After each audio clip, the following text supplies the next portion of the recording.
And good evening. Tonight, terror and grief at the University of Virginia. 3 students, all members of the football team, apparently targeted by one of their own and gunned down on campus. Police say a gunman opening fire inside of this charter bus as it returned from a class trip late last night. You can actually still see the bullet hole there.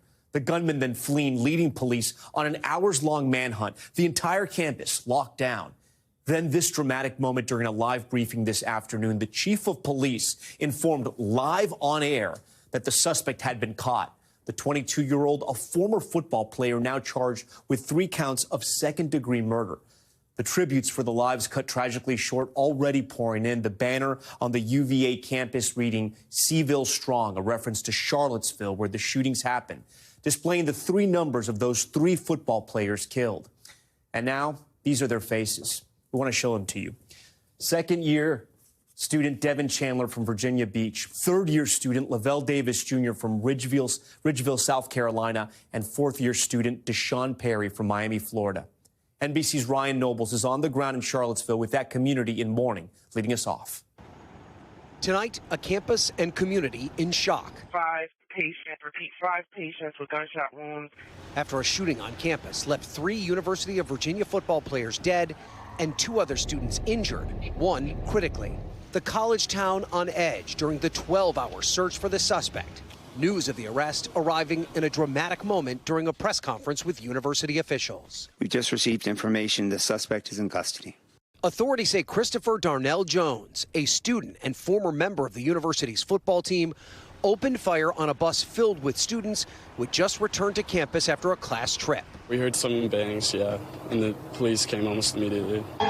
He then fled the scene. The campus locked down as officials warned students the suspect was still armed and a threat. The suspect, now charged with 3 counts of second-degree murder, was arrested without incident about 75 miles away from campus. The victims, all students, including Devin Chandler, a recent UVA transfer student from Wisconsin. Lavelle Davis Jr., remembered as a kind and happy person. He was an incredibly sweet guy. He had the kindest heart, and his smile was always huge.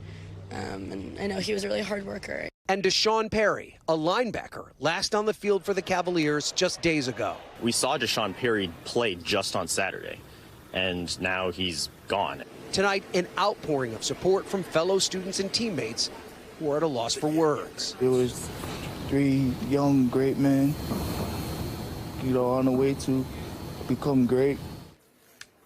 Ryan Nobles joins us now live from Charlottesville tonight. Ryan, you mentioned the suspect is in custody. He's a former football player himself and a student. Do we know anything about motive here or warning signs? Yeah, Tom, that seems to be the biggest open question tonight in Charlottesville. We do know that the suspect did play on the football team with at least one of the victims during his time here on campus. And what officials are trying to determine if there was some sort of an issue between the victims and the suspect.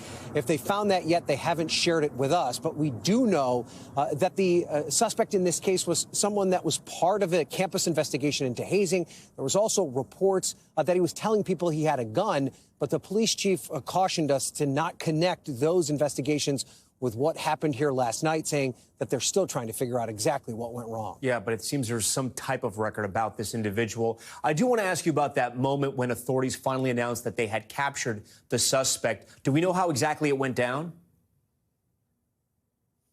Yeah, it appears that the suspect took off and headed east towards his hometown, Petersburg, Virginia, which is just outside Richmond. He was apprehended by police in Henrico County, which is just north of Richmond. And police in Henrico County say that he was taken without incident. But you're right, Tom, that was a remarkable moment. Right in the middle of the press conference, Chief Longo was called by one of the other officers that was there and told at that moment that the suspect had been apprehended. Up until that point, even he didn't know how close they were to finding the suspect at the center of this terrible tragedy. All right, glad he's in custody, though. Ryan Nobles leading us off tonight. Ryan, we appreciate it. We want to turn to politics now. Nearly 1 week after the midterms, control of the House still undecided. Democrats holding on to the Senate as Republicans try to push voters in Georgia to turn out for that runoff in just 3 weeks. This as the fallout continues over the disappointing results for the GOP. NBC News Capitol correspondent Ali Vitale has the latest. Tonight, Democrats celebrating their narrow hold on the Senate after Senator Catherine Cortez Masto's nail-biter victory in Nevada. I will always fight for you. Always. Control of the Senate was seen as a toss-up. Republicans had hoped soaring inflation and rising crime would give them an edge. The reason we won is we got something done on issues. But just how much leverage Democrats have will be decided in Georgia. We know how to win a runoff. A runoff there in just 3 weeks. It ain't about you in Washington, it's about the people. With control of the Senate now decided, both parties turn their focus to the House, with more than a dozen races left to call. Republicans are favored to win the House, though with smaller margins than expected. They don't give gavels out by small, medium, and large. They just give you the gavel, and we're going to be able to govern it. Overseas today, President Biden acknowledging with that likely Republican takeover, Democrats lack the numbers to carry through on his pledge to codify Roe v. Wade nationwide. I don't think there's enough votes to codify unless something happens unusual in the House. In the meantime, Republicans still reeling after the red wave that never came. I am so pissed off I cannot even see straight. Some Republicans blaming former President Trump's endorsed candidates who lost key Senate races, including in New Hampshire, Pennsylvania, Arizona, and Nevada. Tom, Mr. Trump expected to announce a presidential bid tomorrow. That's despite calls from some Republicans who wish he'd wait until after the Georgia runoffs. For his part, Trump's been blaming the party's midterm woes on Senate Minority Leader Mitch McConnell. McConnell, for his part, says he thinks he has the votes from within his caucus to keep his job as the top Republican. That's despite a potential challenge from within his ranks. And over on the House side, despite the fact that it hasn't been called yet, Republicans forging ahead as if they have the majority. Kevin McCarthy's hopes to be speakers thrown into tumult. At the same time, though, he says he's confident that he has the votes to get the job. Tom? Okay, Ali Vitale from Capitol Hill for us. Ali, we appreciate it. As Ali mentioned, while the battle for Congress nearly comes to a close, the clock is ticking for 2024 presidential hopefuls. As we just mentioned, former President Donald Trump has been dropping some not-so-subtle hints at another run. However, some Republicans aren't on board with Trump getting back on the ticket. Vaughn Hilliard has the latest from Mar-a-Lago. Former President Trump hosting a major event this weekend, the wedding of daughter Tiffany, the father walking the bride down the aisle at Mar-a-Lago. But for Trump, this may be a warm-up for a main event he has planned just 24 hours from now, the announcement about his political future. And in typical Trump fashion, he's creating a big build-up, writing on Truth Social, quote, "Hopefully tomorrow will turn out to be one of the most important days in the history of our country." For months, the former president repeatedly signaling another White House run.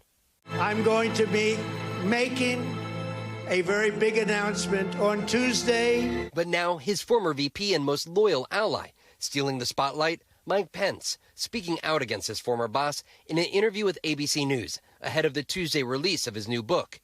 Asked about the January 6 riots when Pence was trapped, preparing to uphold his constitutional duty to ratify Biden's election win. Pence also writing a scathing op-ed in the Wall Street Journal, recalling their tense phone conversation that day. "The president laid into me. You'll go down as a wimp," he said. "If you do that, I made a big mistake 5 years ago."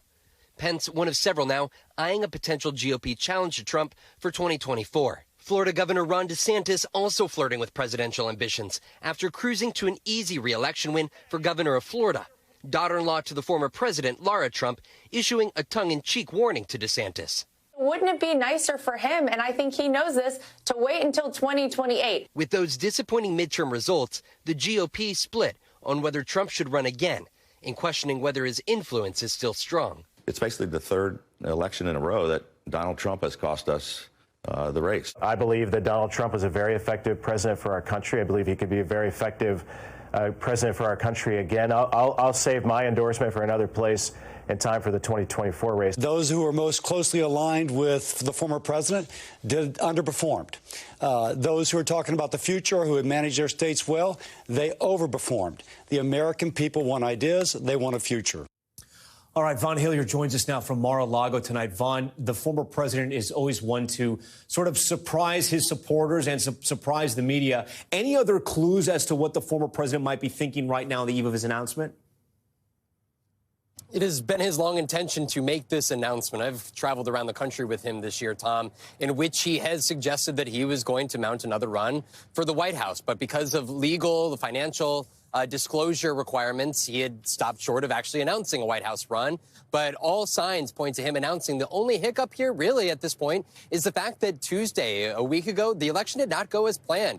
He had seen potentially in Pennsylvania, in Wisconsin, Michigan, Arizona, key allies of his who won these GOP primaries. He saw them as potentially going to win general elections, and for him to make the case that he was the most influential person on the Republican side of the aisle here. But with these losses, it makes it difficult. That's why today, when he looked at his social media post, he was already suggesting that, quote, just another giant election scam. Wake up, America. It's essentially an excuse, again, with no credible evidence of it actually being a rigged election, yet one that he has taken from 2020 to 2022. And again, just tomorrow night, ultimately, we'll see whether he announces this bid or not, Tom. Yeah, well, we're going to wait and see what he says tomorrow. Okay, Vaughn Hilliard first. Vaughn, we appreciate that. President Trump's anticipated run for the White House already causing turmoil within the GOP. For more on that and tomorrow's announcement and what it could bring, I want to bring in our panel, a friend of Top Story, Matt Gorman. He's the former communications director for the National Republican Campaign Committee.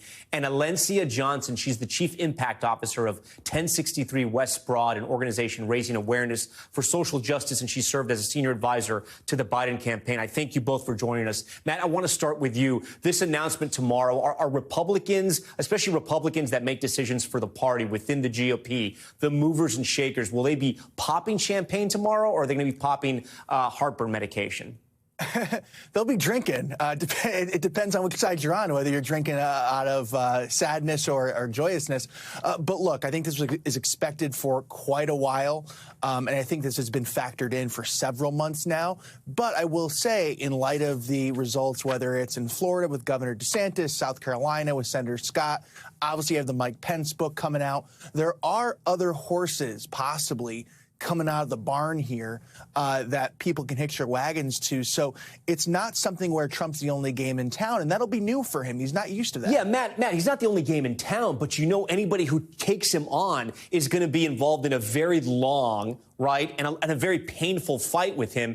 And you know he has at least... Let's say his numbers are not what they were when he ran in 2016 and 2020, but he has a loyal MAGA following, right? And if that number is anywhere near 20 or 25% like it was, he could run the table if multiple people decide to throw their hat in to run for president. Yeah, I mean, if we see a repeat of 2016, if we're, say, in April of next year, maybe even a little earlier, and say 24, people are still getting out, then yeah, that'd be a problem. We have a while to go until then. But I will say this. I think that's why it's smart you're not seeing Governor DeSantis or Governor Youngkin respond, right? Trump is going to want you to get down with the mud with him. Eventually, he'll say or do something that will compel these folks to respond. But as long as you can, avoid getting down in the mud with him, because that's what Trump wants. Yeah, you almost wonder if the play now for other GOP competitors is to wait it out and announce late so they don't get dragged into this fight. Alencia, I want to turn to you now. What are Democrats saying? I mean, I would think Democrats would want nothing more than the former president to run in the primaries to sort of, turn the GOP upside down once again. Oh, absolutely, because he has already turned the GOP upside down. His candidates did not do well at all. And the way that our base showed up was a referendum and pushback on the Trumpian policies. We wanted to save democracy. We want to codify Roe. We do not want what Donald Trump has infused into the Republican Party, and unfortunately, in some of these elections. And so if he announces tomorrow, I think that is actually a big win for us. That will help us in Georgia in this runoff that I believe Warnock's going to win anyways. But it's actually going to give us an even better argument against someone like Herschel Walker, who was part of Trump's candidates who were just horrible candidates. And then we'll see him campaigning over the next 2 years against DeSantis and whoever else as they have an infighting. I mean, Lindsey Graham said it best in the primary in 2015, 2016, that if Trump was elected, he would destroy the party. And he destroyed their party, as well as he's trying to destroy this country. And so we will let them have their infighting while we will continue to try to make inroads and save this democracy. And Matt, Alencia brings up a great point, that Senate race there in Georgia, and whether the Trump announcement will compel more Democrats to turn out or compel independents to pick Senator Warnock over Herschel Walker. Is there anybody in the GOP that can talk any sense into the former president to say, hey, why don't you just wait till after Georgia? Do you think that's even a possibility? No, not at all. I think we did quite a miracle by keeping it this far, quite honestly. But look, again, it's baked in. We'll see what can happen. I think also a large part of the factor here will be for Republicans is not deciding the Senate majority. If this were like it was in 2021 and it were for the Senate majority, that would be very different. I think you'd try and see both bases turn out. Quite frankly, I'm a little concerned less about Trump, but more there in folks' mind. That doesn't really make a difference, that 49-50. We know it's not necessarily true, but for that base voter, they may not get the difference. Alencia, I do want to ask you, though, if the former president runs, Democrats are essentially going to run against him because Democrats didn't run on President Biden's record, right? They couldn't. The economy numbers were horrific. The border is what many critics say out of control right now. But you were able to run on Roe v. Wade, which they did. They were able to run on the threats to democracy. And the messaging on that clearly worked in both polling and the votes, right? So, but I do want to ask you, in 2 years, though, what will President Biden, if he does want to run for re-election, what will he run on, or will he just run against Trump? And is that actually a smart policy? Because it might be.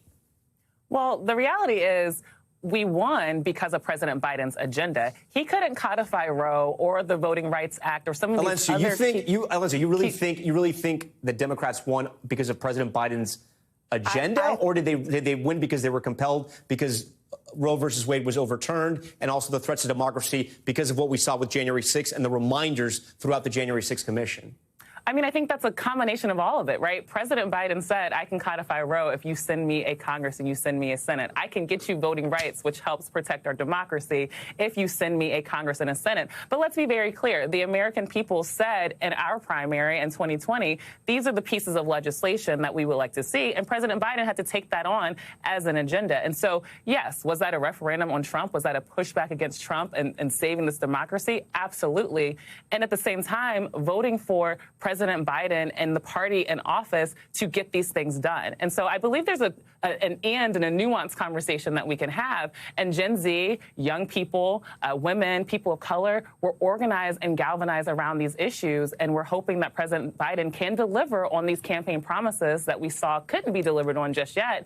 Roe v. Wade was overturned, and he said if he has the majority, if he has enough votes, he will do as much as he can to make sure we codify this constitutional right. The president's approval ratings are in the tank. They were at 44% in our last poll, pretty bad historically. His party still did very well in the midterms. I'm wondering if former President Trump announces, it almost gives President Biden more credence to say to voters, listen, I'm the guy that beat him last time. I'm the only Democrat that can beat him. And does that compel him to run for re-election? And do you think he's definitely going to do that?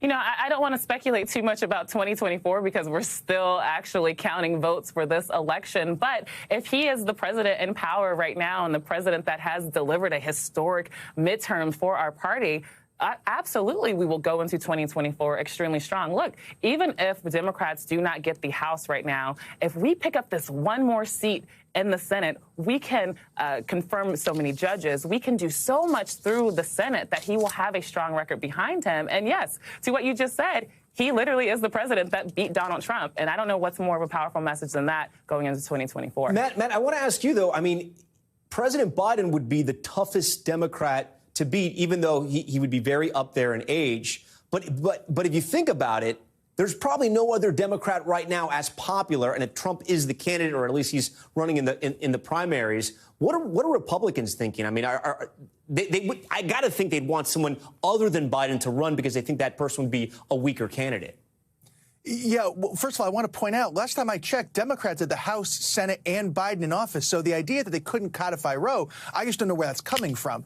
But number two, you're right. If Biden doesn't run, that throws up a very messy primary process. And candidly, it kind of puts both parties at equal footing. So unlike like we had with Obama's reelect or most reelects in the past, where you have the president sitting and waiting for that nominee to emerge from the other party, both would be hashing it out. And let's face it, even Democrats, I think, aren't really excited about a lot of their choices, certainly not with Kamala as VP. She's not someone who's thought of as the automatic heir if Biden doesn't run. So it would set off a messy primary process for the Democrats to match what likely would be a pretty messy primary for Republicans. Matt Gorman, Alencia Johnson, we thank you so much for joining Top Story for a very smart and concise discussion about this. I'm sure we're going to talk about this a lot more as we head into 2024. Okay, we do turn on now to new details emerging in the deadly collision this weekend between two historic warplanes at an air show in Dallas. The crash leaving several people dead as onlookers watched in horror.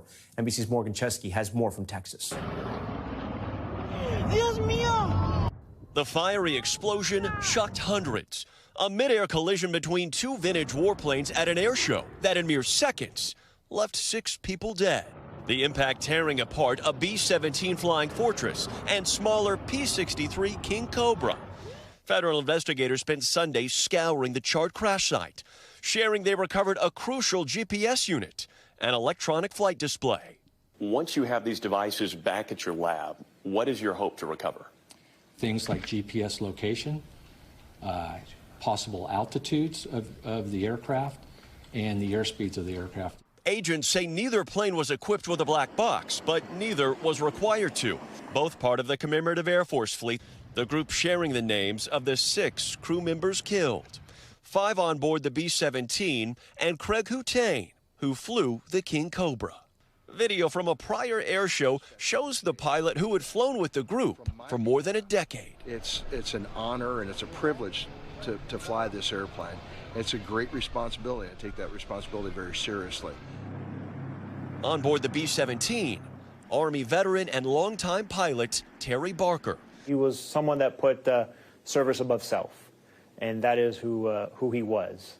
Lives cut short in a tragedy with few answers. Now, despite recovering those 2 devices in the charred wreckage of those planes, investigators were clear to say that this will be a lengthy investigation that could last anywhere from 12 to 18 months, at the end of which they could be making recommendations going forward on how air shows are conducted in the future. Tom? Okay, Morgan Chesky. Morgan, we appreciate it. Now to a scary moment on board a Frontier flight. A man allegedly threatening to stab passengers on board after authorities say he was able to get through airport security with not 1, but 2 box cutters. NBC's Blaine Alexander reports. Is that him? Yeah, I think so. It was the frightening and unexpected end to a Frontier Airlines flight Friday evening, after officials say this man, who authorities are not yet identifying, boarded a flight from Cincinnati to Tampa carrying 2 box cutters and began making threats mid-flight. The passenger that came up, a young lady, she mentioned that the person next to her displayed a weapon, like a blade or like a box cutter, basically. And he said he wanted to slice people in the plane. Larry Cumberbatch, a Navy veteran who was on that flight, says he immediately jumped into action after flight attendants asked him to keep an eye on the suspect. And I told him, I'm going to be sitting here from now on. He didn't like that, so he got up and went to the back of the plane trying to figure out who I was. Oh, yeah, he's in handcuffs. Yeah. The plane was eventually forced to make an emergency landing in Atlanta, where federal agents took the suspect into custody. In a new statement tonight, TSA is providing more details into how he was able to board a flight carrying 2 box cutters, which have been banned in commercial flight cabins since they were used to hijack planes on 9/11. According to TSA, agents at the Cincinnati Northern Kentucky International Airport discovered 1 of the box cutters at the security checkpoint, but it was never confiscated. Instead, agents removed the visible blades and gave the box cutter back to the passenger, something TSA notes is contrary to standard operating procedure, which requires these items to be placed in checked bags or voluntarily abandoned. Officials say the second box cutter was not discovered. I was watching him play with that box knife and running it through his hands. Lillian Hoffman says she was sitting right next to the suspect and notified flight attendants that something was off. He began to lean up against the guy who was in the window seat and became very agitated and started turning around and putting his back against the front of the seat. And then I looked down, and that was when I noticed that he was playing with the box knife that had the razor in it.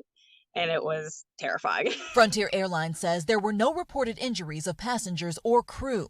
And tonight, TSA says the agents involved will be placed back in training and that screening employees nationwide will be briefed on the incident with reminders on how to use the scanning technology and how to spot prohibited items. Blaine Alexander, NBC News, Atlanta.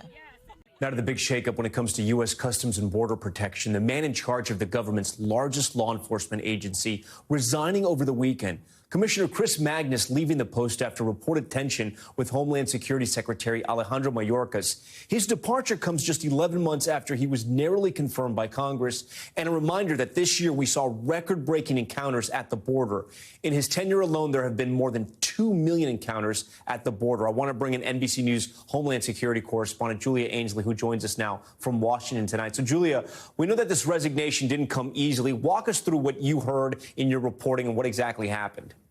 That's right, Tom. So as we understand, on Friday, there was a conversation between Secretary of Homeland Security Alejandro Mayorkas and Commissioner Chris Magnus, as Mayorkas tried to push Magnus to go ahead and resign so that he didn't have to be forced out, to be fired. And Magnus pushed back. Instead of resigning, he went to a meeting of Border Patrol chiefs in El Paso, Texas, something Mayorkas specifically asked him not to do. So he was very much resisting resigning as the Secretary of Homeland Security and as the White House wanted him to do. But by the end of the weekend, he did turn in his resignation letter and step down. This comes amid tension not only between Magnus and Mayorkas, but between DHS and the White House as this administration tries to rally and change its message on immigration after the midterms to try to show that they're doing more on border security. It's an issue they didn't want to touch leading into midterms, but I think this shakeup is the first of more to come. Yeah, I want to actually show our viewers the resignation letter he sent the president. Not much here. You can see it's not a very long letter, but he thanks the president for the opportunity to serve. Julia, you mentioned there's a problem with DHS and the White House, but it sounds like there could also be a problem between Customs and Border Protection and the agency that oversees them. That's true. There's also problems within the rank and file. Those are the men and women protecting the border every day. Many of them are holdouts from the previous administration, might have supported President Trump's policies more than Biden's. And we know for a fact that sometimes they have even turned their back when Mayorkas himself goes to the border. That's this agency that they're dealing with. It's a hard one to run. It's historically been a difficult agency to run. Very few people get confirmed to that position by the Senate. And Magnus himself did not come up through CBP. He was a former police chief in cities like Tucson and Richmond, California. He's not one of them, and that was a problem from the start. We also saw people complain that he didn't seem to be attentive. He wasn't showing up to meetings, and also that he was falling asleep in meetings. This was all reporting right before the midterms as it was leaked to media to try to put more pressure on Magnus to start to take some of the signs, take a hint, and go ahead and resign. Running Customs and Border Protection may be one of the toughest jobs in government right now, as you know. President Biden is facing a border that his critics say is out of control. We're seeing a record number of encounters and crossings, people trying to enter the country by any way they can. What is the White House plan to sort of get a handle on the border, or is there one? Well, one thing they have done, Tom, and I think we're going to see the effects of this soon, is they have by and large blocked Venezuelans from being able to enter the country unless they apply in their own countries, and only 24,000 will be allowed in. Venezuelans were the fastest growing nationality at the border. They by and large made up a large portion of those that we saw crossing over the last year. So being able to target that population, I think, will have an impact and drive down those overall numbers. But President Biden campaigned on a safe, orderly, and humane immigration process. And as he tries to tighten the restrictions on some nationalities, he could be running against critics who will say that's not humane. It's a tough situation without an easy solution. And we'll try to see them press forward more immigration legislation on Capitol Hill to try to get a permanent fix. But as you know, with this political climate, that could be tough. Okay, Julia Ainsley for us. Julia, we appreciate it. We turn now to the deep freeze hitting the heartland. 12 million people under winter alerts across the plains and parts of the Midwest. New video, take a look, shows heavy snow falling in Hinton, Oklahoma, about 50 miles west of Oklahoma City. Up to 4 inches of snow falling and freezing temperatures overnight are expected to cause slick roads for the morning commute there. Most of the nation also set to see below average temperatures this week. I want to bring in NBC News meteorologist Bill Cairns, who joins us down in studio. Bill, I'm smiling because it's been such a glorious fall, so warm, that's all about to change. Yeah, last week we covered a hurricane, right? And now we're showing big wet snowflakes in Oklahoma. Elk City, by the way, 7 inches of snow. And that is now exiting Oklahoma. Still got some leftover wet snow in areas of Kansas and also this evening in Missouri. And for the second time in 5 days, you're going to have enough to shovel areas just outside of St. Louis. You had a little surprise snow this past weekend. So this storm is going to quickly be on the move. Everywhere in white is what we call a winter weather advisory. We got some from Chicago to Peoria to Kansas City, north of St. Louis, and then through the spine of the Appalachians, Pennsylvania, and also New York State. So that's about 29 million people are under winter weather alerts. That means you can expect slippery conditions when you're out there driving as we head through the next 24 to 36 hours. So here's the timing. And this is a fast-moving storm. So this time tomorrow, this storm is all the way through areas of the mid-Atlantic. The yellow shows you where it's going to be raining and pouring. That's from D.C., Philadelphia southwards. And then the snow breaking out in areas of Pennsylvania, especially at night. If you're going to be driving tomorrow evening, the New York State Thruway, the Northway, that's where we're going to see the heaviest snow by 8 a.m. Wednesday. Notice it's all rain south of about Vermont and New Hampshire. Boston, all rain for you. Hartford, New York, all rain. And that snow will be heaviest to the north. So how much snow are we talking? It'll be enough for the first time you'll be able to shovel and plow in areas of northern New England from about Albany northwards. That's about 3 to 5 inches of snow. So the skiers and the snowmobilers, some people are excited about this. Yeah, and Bill, I do want to ask you, I mean, as we continue to track this cold weather, it's going to be like this for the next couple of days, maybe even into Thanksgiving? Yeah, this cold blast is here to stick around. So we have one blast now. We get this storm, then behind it, it's going to be very cold tomorrow. Bismarck only 20 degrees, and that cold is going all the way down to the Gulf Coast. That's what's unusual about this. Everyone throughout the Rockies to the East Coast is well below average. And you're mentioning next week for Thanksgiving, a lot of blue on this map, and that means temperatures below normal. Okay, Bill Cairns, we'll stay checking in with you throughout those cold temperatures. Still ahead tonight, the school bus crash in Kentucky. 18 students injured. Look at this. After a bus slid off an embankment, we'll have an update on their conditions. Plus, the stunning admission caught on camera in a Texas classroom. What a white middle school teacher said to his students that cost him his job.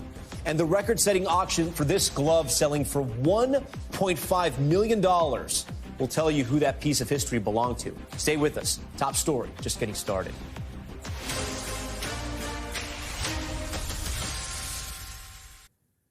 Back now with a shocking video from a school right outside of Austin, Texas. A teacher caught on camera making racist remarks in a classroom full of middle school children. The white teacher telling the students that he believes his race is, quote, superior. NBC's Gotti Schwartz has the school district's response as the community comes to terms with this disturbing video. Deep down in my heart, I'm ethnocentric, which means I think my race is the superior one. Tonight, a Texas teacher out of a job after this video showing him spewing racist remarks at his middle school students went viral. I think everybody thinks that, they're just not honest about it. In the video circulating across social media, you can hear the students baffled, questioning their teacher, whose name has not been made public by the school district. You are racist? You're saying you're like... You're I think racist? everybody's a racist at that level. No, you said you are racist. I did.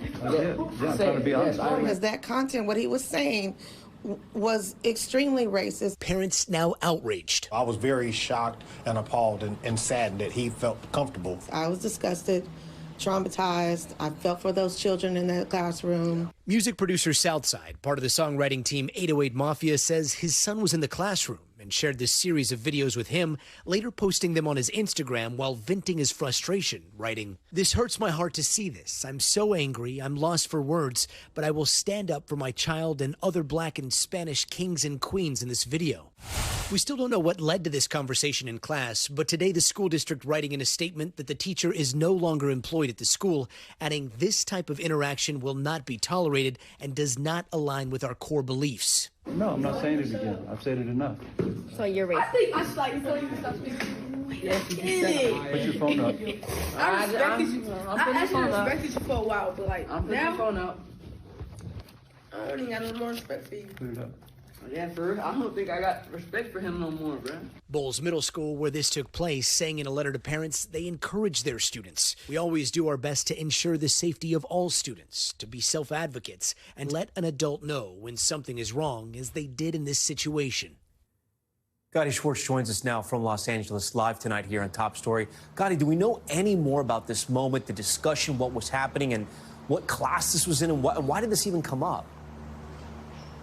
Yeah, to be honest, Tom, it's really unclear because the videos seem to have been posted in short clips, and we don't really know what the sequence is. But in some of those videos, you hear one of the students during that advisory class complaining about how he felt that the teacher would give other groups a pass when he would asked, but then when he would ask the teacher, he would be told no. Then you hear that student say, bro, that's racist, and that seems to kick off that conversation. Then you hear the teacher make those comments that you saw in the story that have so many parents in that community now up in arms. So, Gotti, we know that the school district has put out statements and things like that, but we're talking about middle schoolers here, like any children, highly impressionable.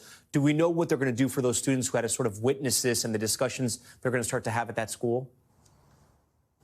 Yeah, Tom, such formative years. When we spoke with the school district for particulars, a spokesperson said they weren't sure if the teacher had been fired or resigned, but that he no longer worked there. Meanwhile, the school says they are providing counselors to be available to students and parents who want to talk about what happened. There's also going to be a PTO meeting on November 30th. So, Tom, you can imagine there's going to be a lot of parents there demanding a lot more answers. Yeah, Gotti Schwartz, we appreciate that. When we come back, Amazon's give and take. Jeff Bezos pledging to donate most of his fortune to charity. Why that move is raising eyebrows tonight with massive layoffs coming to Amazon. Stay with us.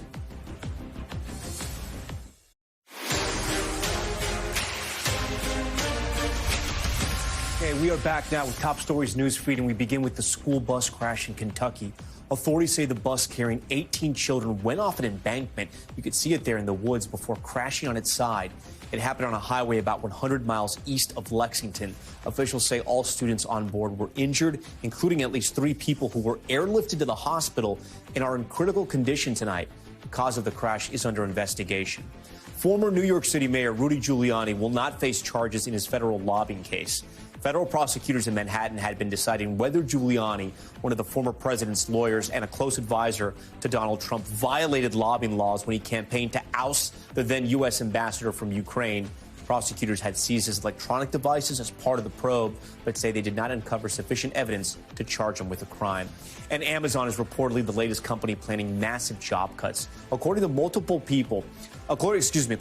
published reports, Amazon is planning to lay off 10,000 employees beginning this week. The cuts, the largest in the company's history, will mostly impact tech jobs, the retail division, and human resources. It comes as Amazon founder Jeff Bezos said in a new interview he plans to give most of his $124 billion fortune away to charity during his lifetime. Okay, we turn overseas now to northern Kenya. The people there suffering through their 5th year of a devastating drought. Families starving for food now resorting to desperate measures the only way they know how. Digging in the sand for 10 hours a day in hopes of finding little pieces of gold. They dig for days to try and find enough to afford something to eat. This in the face of the rising global climate crisis, some populations seen its effects firsthand. Keir Simmons has this story. Across a scorched landscape, we are flying to Lodwar in northern Kenya to see for ourselves how East Africa is becoming ground zero in the climate change crisis. We've come to see people impacted by the Ukraine conflict and climate change and the current economic crisis. You could call them the unluckiest people in the world. We drive to Lossel village, where more than 2,000 migrants have converged in a place so remote it's not on the map. Tonight, they are among millions facing a hunger crisis enveloping East Africa. Climate change has caused a devastating drought, driving people to desperate measures. Families are sifting through the sand in search of pieces of gold. 18-year-old Olivia came here 7 months ago. Did you find any gold this week? No gold this week. No gold today. And if you don't find gold, you can't eat. Esakariat is 50. He arrived in July, hoping to feed 5 children. How often does he find gold? After 5 days. After 5 days? Yeah. It takes 5 days? Yeah. To find 1 piece of gold. Paulina shows me what a piece of gold looks like. A speck on the tip of a finger. That will pay for the first food she's had in 2 to 3 days. These people aren't trying to get rich. They're just trying to eat. I'm hungry, she's saying. I'm hungry. They were once simple farmers with fertile land. They did not cause climate change. It is for long rain has not rain in this area. How long? How long has it been? Around 6 years. It's around 6 years. 6 More years? than 6 years. More than since there was rain? Yeah, with no rain. With no rain. Now, many animals have died. So that means then people will live with no food. There's a house behind you there.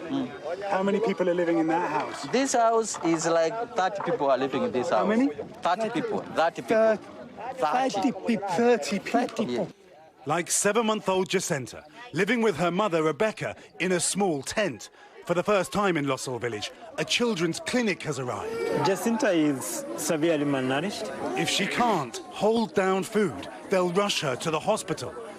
Francis from UNICEF feeds her a little at a time. So he has good appetite. It's good news. Yes. You look happy, you're smiling. Yeah, I look happy. I feel like the baby has good potential of getting cured. It's a real relief, and I hope we'll have fewer of them here now today. Yeah, less malnutrition, less children hungry. Well, we're at the front lines of climate change. This is where people are affected most. You're talking to families here that have lost all their animals. They've lost any chance to farm anything. They're making a last-ditch effort to come to this village to mine for gold, to try to get enough gold nuggets out of the ground to make a small living, and that's all they've got. But fueling the crisis is the war in Ukraine, hitting supplies of staple foods. And UNICEF says inflation is impacting even operations like this. This peanut-based paste is almost miraculous in the way it can help children survive that most deadly of malnutrition. But the prices of this have skyrocketed as well. Tonight, there is little time left to save the lives of children like Jacinta. Millions are growing up on the front lines of this climate change crisis, an emergency unfolding across East Africa.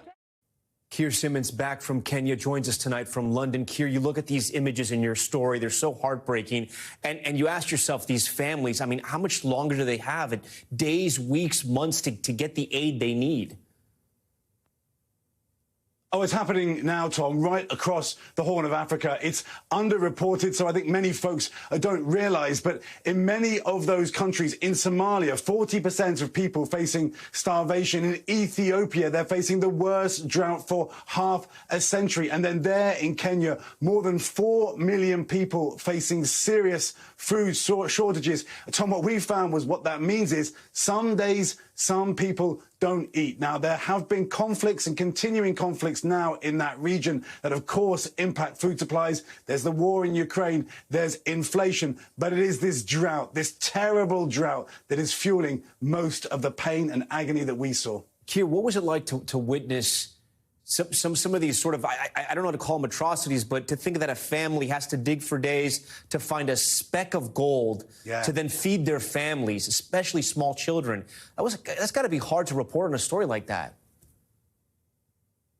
It's terrible. And remember that these families, and you may not see that from the pictures, but these families had lives. They had animals, livestock. They had a way of living, and then all of that has been pulled out from underneath them. And you know, Tom, tomorrow on the Today Show, we'll tell another story about another community who are digging down into holes more than 30 feet deep just to try to get water, risking their lives just to try to get water. There is hope. We speak to an inspirational headmistress leading a girls' school, educating those young women so that they can make a better future. But right now, I have to say, across East Africa, the future looks bleak, Tom. We thank Keir, as always, for that impactful reporting. And if that story moved you, go to our Facebook page, the Top Story Facebook page, for more information on how you can help. All right, coming up tonight on the broadcast, the latest on the arrest in that terror attack in Turkey. The new video showing the police raiding the suspect's hideout. That's next. Back now with Top Stories Global Watch and an arrest after this weekend's deadly bombing in Istanbul. New video shows Turkish police raiding this hideout, taking a Syrian woman into custody. They say she planted the explosive that went off Sunday in a crowded shopping district, the blast leaving at least 6 dead and dozens more injured. Turkey has blamed 2 Kurdish militant groups who have both denied any involvement. Now to that train derailment in southern Australia. New video shows dozens of freight containers piled up on the tracks. Look at that. This is about 60 miles southwest of Melbourne. Rail officials say no one was hurt and no dangerous cargo was damaged. Authorities are still investigating what caused that crash, but the region did see widespread flooding overnight. Okay, and pollution in India's capital shutting down schools and sickening thousands of residents. Look at that. A new survey found 4 in 5 families in New Delhi reported pollution-related illness. Schools were closed last week, and government employees have been ordered to work remotely 50% of the time. New Delhi is already the most polluted capital in the world, but officials say fireworks used during the Hindu festival of Diwali last month made conditions there even worse. Okay, we'll be right back. Stay with us. And finally tonight, a glove worn by baseball legend Babe Ruth sold at a Kentucky auction for a record-setting $1.5 million. Hunt Auctions said the mitt was manufactured by Spalding specifically for Ruth. He used it during the 1927 season with the Yankees. He later gave it to longtime infielder Jimmy Austin and remained with the family until Saturday's winning bid, marking the highest price ever paid for a baseball glove. All right, thanks so much for watching Top Story tonight. I'm Tom Llamas in New York. Stay right there. More news on the way.